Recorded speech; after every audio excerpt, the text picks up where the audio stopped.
Good day. My name is Doraima Picasso, Teacher 1 applicant of Iligan City North Central School. Question number 1. Tell us your experience having been assigned to teach a subject which was not your field of specialization. What did you do? Prior to my desire to be part of the Department of Education, I thought different subjects of different grade levels and of course different learning modalities which was not in the field of my expertise. This helps me a lot in order for me to gain knowledge of different subject areas. As a generalist, I mainly taught English and mathematics subjects, particularly in grades 4, 5, and 6. In my teaching experience, we are required to teach one subject in junior high school, and in my case, I have to teach Araling Panlipunan subject. Fortunately, on my part, I have colleagues who happen to teach the same subjects which was assigned to me at that time.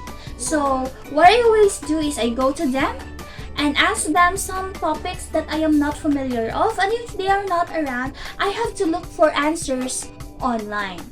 With that being said, I've come to realize the value of flexibility among teachers and of course the idea of understanding other subject matter beyond our expertise or even specialization. In that way, we can be able to help our students achieve their 21st century knowledge and skills. Structuring and strategic planning are my two main ingredients into situations like this. What I always do is I plan the learning experiences of my students, and I always make sure that their lesson should be in a smart way, or it should be specific, measurable, attainable, relevant, and of course, the most important thing, it should be in timely manner.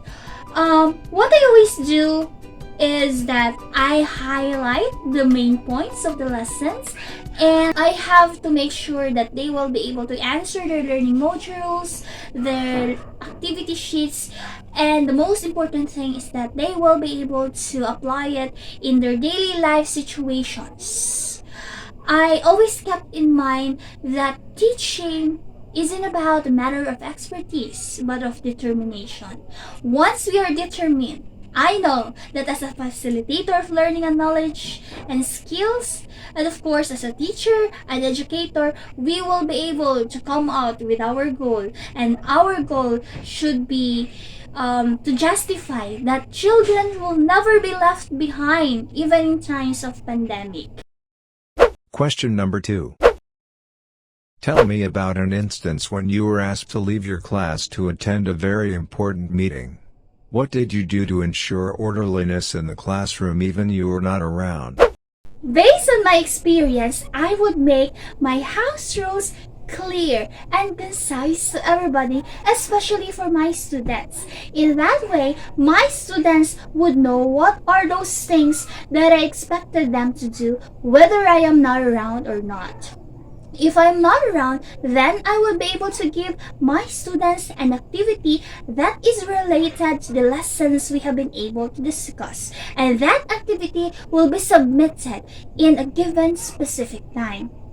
Additionally, I would be able to make sure that my students will be able to be reminded of the word discipline, because for me, discipline is very important.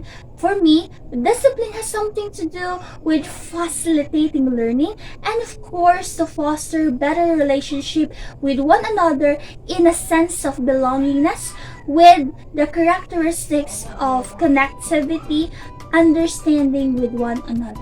I firmly believe that one of the best way in order for me to help my students meet the rigorous academic excellence is to first set high expectations when it comes to their behaviors.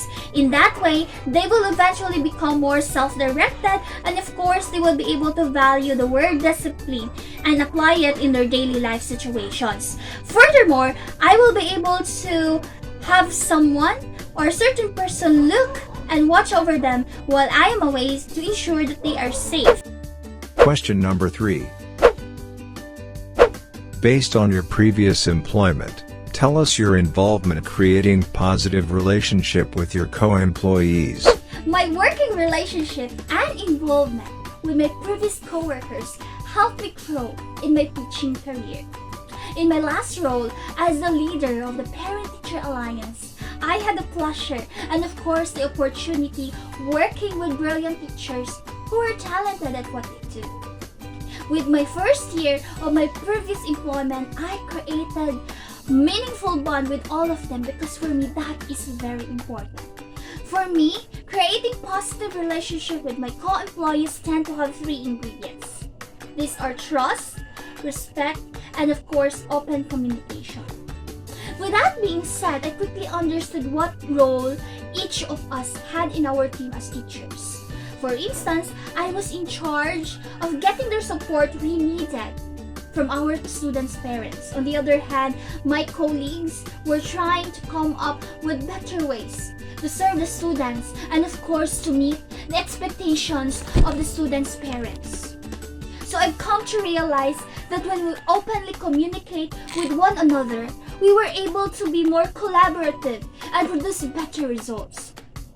For me, the key to an effective, positive relationship with my co-employees is, of course, volunteering myself or my time to help other people.